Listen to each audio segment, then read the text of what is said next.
విద్యుత్ కొనుగోలు ఒప్పందాల్లో గత ప్రభుత్వం విపరీత వైఖరి తాలూకు ప్రభావం ప్రజలపై పడింది. విద్యుత్ కొనుగోలు విక్రయాలకు సంబంధించి ఒప్పందాలు కుదుర్చుకోవడంలో చేసిన జాప్యం కారణంగా ప్రజలపై 2,775 కోట్ల భారం పడింది. విద్యుత్ టారిఫ్ పెంపుతో ఆ భారాన్ని ఇప్పుడు ప్రజలే మోయాల్సిన పరిస్థితి ఏర్పడింది.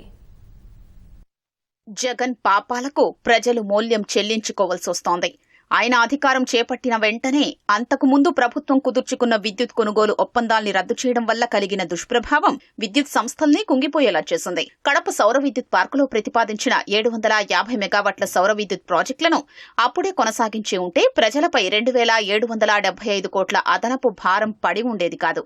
గత టీడీపీ ప్రభుత్వంలో కుదిరిన ఒప్పందాల్ని రద్దు చేసిన జగన్ ప్రభుత్వం దానిపై కోర్టు కేసులు, విచారణల తర్వాత 2024 ఎన్నికలకు కొద్ది నెలల ముందు హడావిడిగా పీపీఏలు కుదుర్చుకునేందుకు నిర్ణయం తీసుకుంది.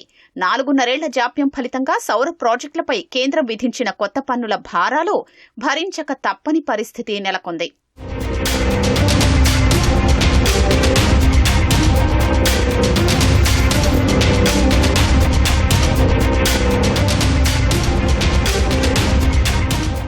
కడపలో ప్రతిపాదించిన సౌర విద్యుత్ ప్రాజెక్టులో ఒప్పందం ప్రకారం 2020 జూన్ నాటికి పూర్తి కావాలి.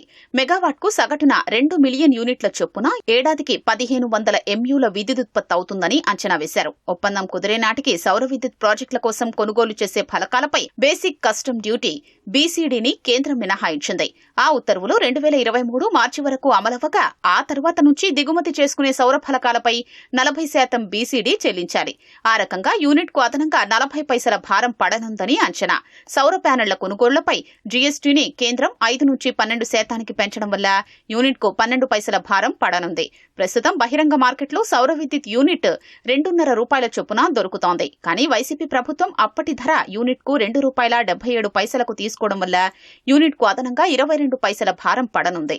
మొత్తంగా కడపలో ఏర్పాటు చేసే ప్లాంట్లతో ఒప్పందం వల్ల యూనిట్కు 74 పైసల చొప్పున భారం పడనుంది.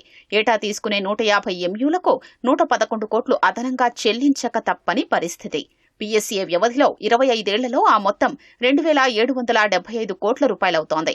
భారమైనా వాటిని కూటమి ప్రభుత్వం అమలు చేయాల్సొస్తోంది.